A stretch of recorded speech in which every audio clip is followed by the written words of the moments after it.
జై భీమ్ మిత్రులందరికీ, తెలంగాణలో ఉన్నటువంటి ప్రజానీకానికి నేను ఒక చిన్న విషయాన్ని విశ్లేషణ చేస్తాను. దయచేసి ఈ విషయాన్ని ఒక పెద్ద హృదయంతో అర్థం చేసుకుంటారని నేను కోరుచున్నాను. ముఖ్యంగా మిత్రులారా, ఇవాళ భారతదేశం అంతటా కూడా హిందువులు ఎవరు అనే ఒక సమస్య వచ్చింది. ఇండియాలో డార్విన్ సూత్రం ప్రకారంగా బలిరాజు పరిపాలించినటువంటి ఈ దేశంలో ఎవరైతే సింధు నదికి ఈతలో ఎవరైతే ఉన్నారో వాళ్ళందరూ హిందువులే. క్రిస్టియన్ అయినా హిందువే, ముస్లిం అయినా హిందువే, బౌద్ధులైనా హిందువే. హిందువులు అనేది ఒక మతం కాదు, ఒక ప్రాంతం. సింధువులం కాబట్టి ఇక్కడ మనం సింధువులని భాషాంతరంగా కొన్ని రోజులకు హిందువుగా మారిపోయింది. కానీ ఈ సింధువుల మీద భారతదేశానికి వలస వచ్చినటువంటి ఆర్యులు వాళ్ళు పెద్దరికం చలాస్తున్నారు.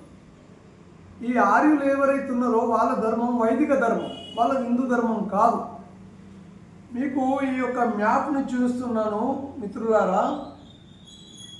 భారతదేశంలో హిందూ ధర్మం వేరు, బ్రాహ్మణ ధర్మం వేరు.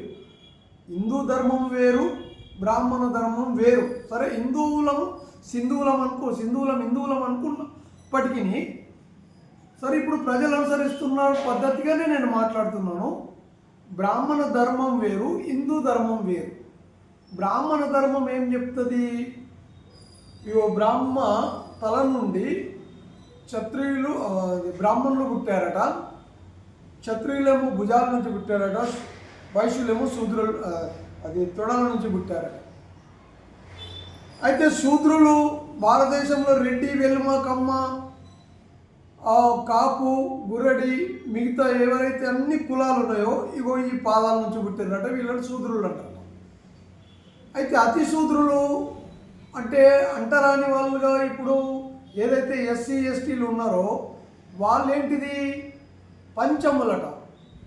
ఈ విధంగా ఈ యొక్క ఇండియన్ సోషల్ సిస్టమ్ని ఈ బ్రాహ్మణులు తయారు చేసి మన యొక్క హిందువుల మీద, మన యొక్క సింధువుల మీద వాళ్ళ దాదాగిరి, వాళ్ళ యొక్క రాజ్యాన్ని, వాళ్ళ యొక్క మెంటాలిటీని, వాళ్ళ యొక్క మెదడును మనకు రుద్ది మనల్ని అంచివేస్తున్నారు తప్ప ఈ హిందూ మతానికి ఈ బ్రాహ్మణ క్షత్రియ వైశ్యులతో ఎలాంటి లాభం లేదని నేను మీకు తెలియజేస్తున్నాను.